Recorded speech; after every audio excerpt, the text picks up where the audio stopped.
Hey guys, what's up? I'm here to discuss about the heartbreaking, humiliating defeat to Man City at the Etihad in the Champions League semi-final. I know it took like a couple of days for me to put this up, but it was important that I leave all the emotions behind because after the defeat, I know that many of us were calling for many heads in the team, mostly Carlo Ancelotti. So I just wanted to get that emotional factor out of it and think from an objective standpoint. And what is objective is that we were absolutely horrible. But yeah, so this is just a free talk. I haven't made any structure to it.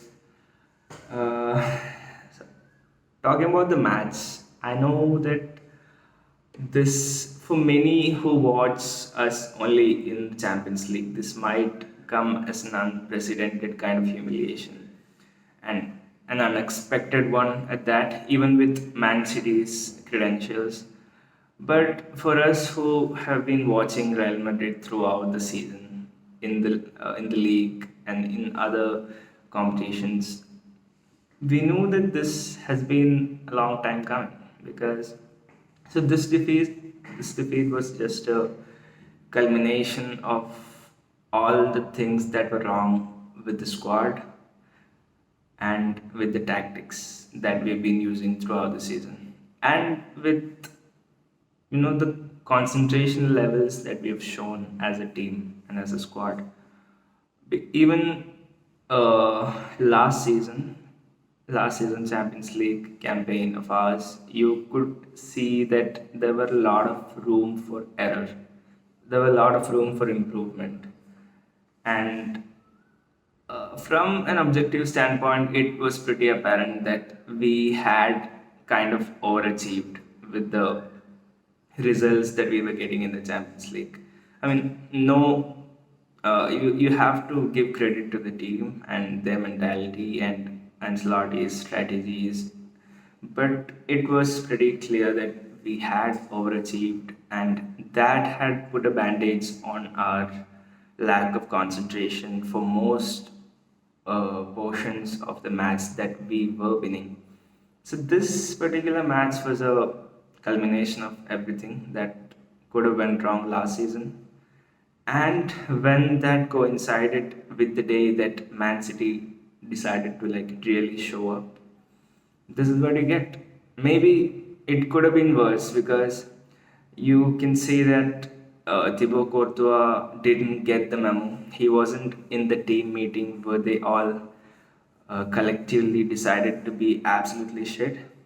So he made a couple of good saves, and if not for him, then it could have been worse. It hurts to say, but it could have been worse. It could have been like 6-0, 7-0 kind of scoreline. Talking about the match itself, this match was wrong on so many levels from our side. So let me just break a couple of things down though.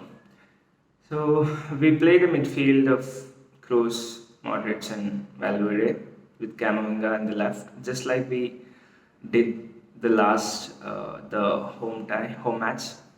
So I had mentioned in my previous video that it was a pretty clear-cut call that Militao would start ahead of Rudiger, according to Ancelotti. So that's exactly what happened, like we expected. So the first mistake that we did was obviously Cruz starting at the six. So last match was a testament of how easy, how smooth our game can be if Cruz is starting at the DM position. But this match was the proof of what all the things that could go wrong defensively if you start Cruz at the original Casemiro position. Even though we had Chouameni in the squad on the bench, so that is something that I would criticize Carlo Ancelotti for because he gave up control and athleticism in the midfield to have more accuracy in passing and more line breaking passes and more diagonal passes. which now sounds pretty ironic because Kroos and Modric, they were at their absolute worst in passing that this match, and that is that is actually something unprecedented because even one of them is rarely terrible, but when both of them combined, like they decide to be terrible together, yeah, that's a problem. And Fede Valverde wasn't offering much either, but I would I I would cut him some slack because he was like cleaning up others' messes. Like he found himself pressing in positions where others should be pressing. So it wasn't a good match from him, obviously, but he was average, and I think he was the less worst out of all our midfielders. And speaking about Camavinga, we know that uh, he's not a typical left back, but he usually makes good tackles and he's usually good on 1v1. But Bernardo Silva did show him levels in this match. So he wasn't, even though he made a couple of good tackles and he still showed us what he can do. Like there was this tackle on De Bruyne when he was away with the ball that could have resulted in another goal. But overall, not a match that Camavinga would like to recall and remember because Bernardo Silva was absolutely unplayable in that position. Uh, it not only has to do with Bernardo Silva, it has to do with Stones and Rodri marshalling the midfield as well. But yeah, Kaminga had a very tough time, and Silva scored a couple of goals. That's that. Talking about the defense, a lot of people say that Rudiger starting might have made things different. I mean, of course, it might have made things different, but I don't see how Rudiger for Militao could have prevented this fiasco. I really don't. And I mean, I back Ancelotti in starting Militao because he's been our best centre back. But yeah, Militao was not terrible individually, but he Alaba was not Alaba was not at all at his best today. So he was dribbled past like a lot of times. He lapsed concentration in a variety of instances. So uh, I, I don't think Rudiger could have prevented this. And at the right back, Carvajal, we know how bad he can be, just as we know how good he can be. But he's been covering up his terrible performances by showing up to Champions League matches, big Champions League matches, like in last leg and against Chelsea. So uh, I don't think Carvajal should be a starting right back for the next season. I think that'll be a terrible decision by the board if they're letting that happen. We shouldn't be looking at a backup option for right back. Carvajal should be the backup option. We should be looking at a first choice right back this summer. I think that's more important to our squad structure than signing a midfielder. No offense to Bellingham.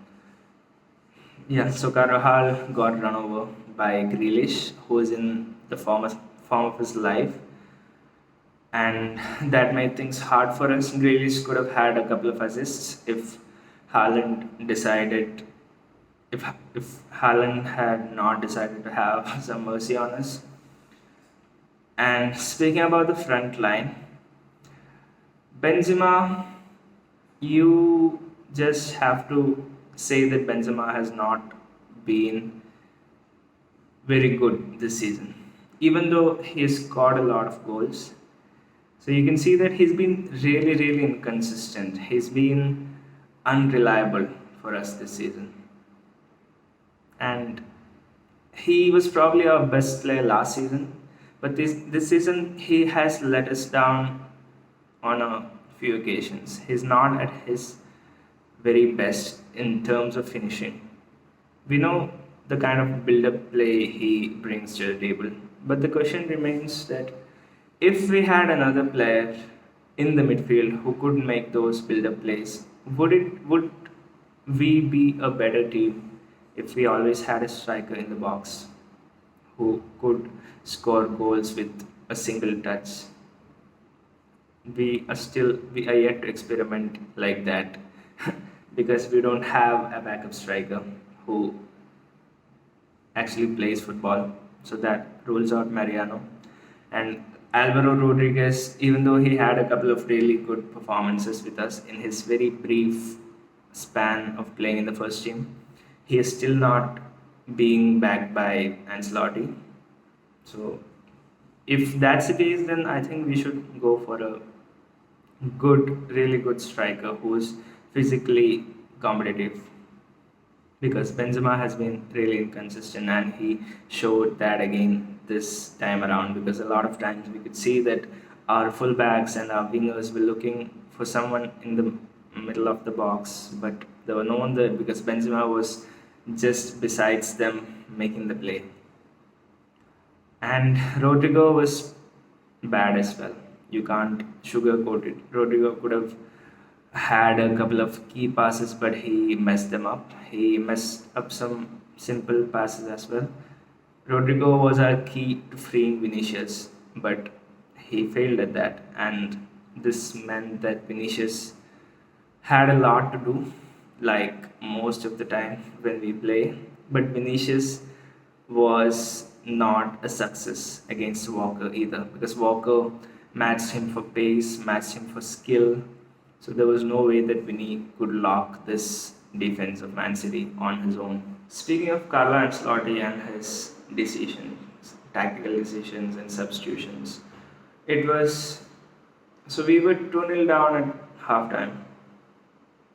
So you had to make a substitution at halftime to make a statement, to make the team believe that okay, something is gonna change now. He's like the boss is actually mad at us. So, but he didn't. My optimal substitution would have been Germany for Modric, because Modric was having a very bad game, not just by his standards, by any standards. And we needed Germany to have some control in the midfield, or even Ceballos. Ceballos showed that he uh, could dribble through and he could find holes in this Man City midfield and defense when he was brought on. But Carlo left it too late. There was no salvaging this game after Germany or Ceballos came on. So I think it would have been helpless if Carlo was little less stubborn. And yeah, so it's very depressing to see that a Real Madrid side is so predictable. So our style of play has been so predictable, especially I mean most of this season, but it has been covered up by the individual brilliances that we had and the front three combining really well, even though did, even when we didn't expect that. So we've seen how Rodrigo, Benzema, and Vinicius can combine on their on a good day. But when they can't do that, when they can't string together superb passes, we really struggle to produce a build up from simple plays, from simple passes, from simple overlaps. We really struggle at that. And that was on full display again against City. We don't have a backup attacking option. We don't have a taller striker to just put in the box and pray that he heads it in. We don't have that option. Now, speaking of all the poor performances that Real Madrid had, we shouldn't overlook the kind of performance that the City players had and how Pep Guardiola set up his team, because it's a tactical masterclass the way he used his midfield and his defense to aid the attack. It's just there's a lot of things to break it down in his tactics, but I think what really counted was the way that he trusted Rodri to kind of control the play, control the attacking play. That's what Real Madrid and Ancelotti would have expected from Kevin De Bruyne. But the thing is, when De Bruyne underlapped and Rodri and Stones advanced, our midfield had no idea what to do. Like we were pressing with four, we were pressing with four players, the three midfielders and maybe Rodrigo or Vinny, depending on which side it was. So we were doing this to so that we'll always be ready for the counter. But the thing is, we when we're pressing five players with four, there's always a free man. That's the basic thing. And this free man was always mostly Rodri, and Rodri dictated the whole play in a midfield of Kroos, Modric, De Bruyne, Gundogan, everyone. So Rodri is a fantastic player, and he dictated the whole play, and he killed us. He killed us. Rodri and Stones, that duo killed us. And props to Pep Guardiola for adopting that kind of tactics. He's an ever evolving tactician. You can say what you want against about the financial fair play and everything, but the truth remains that Pep Guardiola is a finest of tacticians, and it like everything that he did was spot on. Everything that City did was spot on. They were flawless. I'll need a whole another video if I were to break down all of City's and Guardiola's tactics. So I'm not gonna do that, especially at this stage. So I'll probably have another video of the whole season review coming up. But that's it. Our season is over on a disappointing note. Let's look forward to what the next season have in store for us. See you again in the next video. Bye.